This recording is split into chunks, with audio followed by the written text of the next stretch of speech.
best in life. To crush your enemies, see them driven before you, and to hear the lamentation of their women. That is good. That is good. Okay, hi everyone. I had a question by a friend of mine named Gary. He's both French and English speaking, but I'll still make the video in English so most people can profit from this. Okay, he's asking a question about the squat. He got two problems when he's squatting.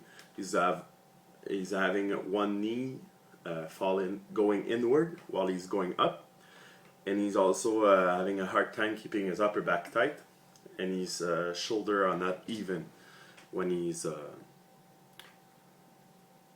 squatting, holding the bar. So I'll separate this video in two parts. First I'm going to address the knee issue and then the upper back issue with the shoulder. Okay, his first problem is he's having his knees coming inward while squatting, especially his left knee. So I'm not sure I'm far back enough, but when you're squatting, if I show you my knees, most people squat, they're coming out like this, and when they're coming up, it's going straight up like this. That's what you want to do. It's harder when you have weight on your back, but still, what is happening to him, he's squatting, and when he's coming up, it's doing this. Either, for him it's the left knee, but some people it's both. There's two tips you can tell yourself while you're squatting to avoid that. The first one is you want to rotate your femurs out while you're squatting. Most people say knees out. They tend to contract their tensor fascia latae on the side, but you really have to rotate your femurs with your butt.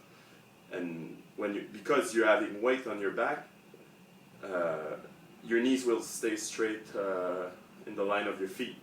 Also, what you can do is think about if you were having both feet in a snowboard, in snowboard boots, and you were trying to spread the floor or spread the snowboard in half.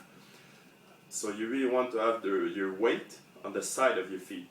Not only on the side of your feet, but to solve that particular problem. So when you're coming down, think spread the snowboard. You see my knees are coming out a little bit, and then I'm coming out like this. So I hope it helps for the first part of your question. We'll get to the second part now. Okay, the second problem is he's having trouble keeping his upper back tight. So I don't have an Olympic bar in my 200-foot square apartment, but I have a broomstick. It's gonna do the trick. So when you back squat and you have the bar right here, the tighter your shoulder blades are pinned together, the tighter your upper back will be, and the easier it's gonna be to keep your back straight in line with a neutral position like this. The main limitation for keeping your upper back tight is, of course, your rhomboids and your medium trapezius, but also is the position of your hand. The less flexible the closer you get your hands together, the tighter your upper back will be. But for me, I'm pretty big in the upper body, so I have a hard time. I don't have the flexibility to have that grip. When I was smaller, I was able to do like 30 pounds ago, but now that I'm like 245, 250, I have a hard time getting that grip. The wider you get, the more comfortable it's gonna be, and the more aligned your forearms will be with your wrist and your hand. But the more you have to contract your muscle, and mechanically you won't contract them by bringing your forearm closer.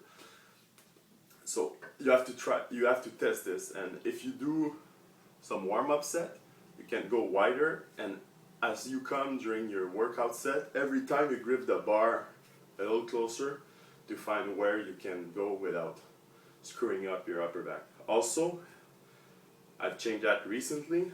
Most people grip the bar when they're squatting like this, but the squat is the only lift you could go really easy with a thumbless grip. Don't do this at the bench press, but at the squatting, it'll help me keep my wrist aligned with my forearms.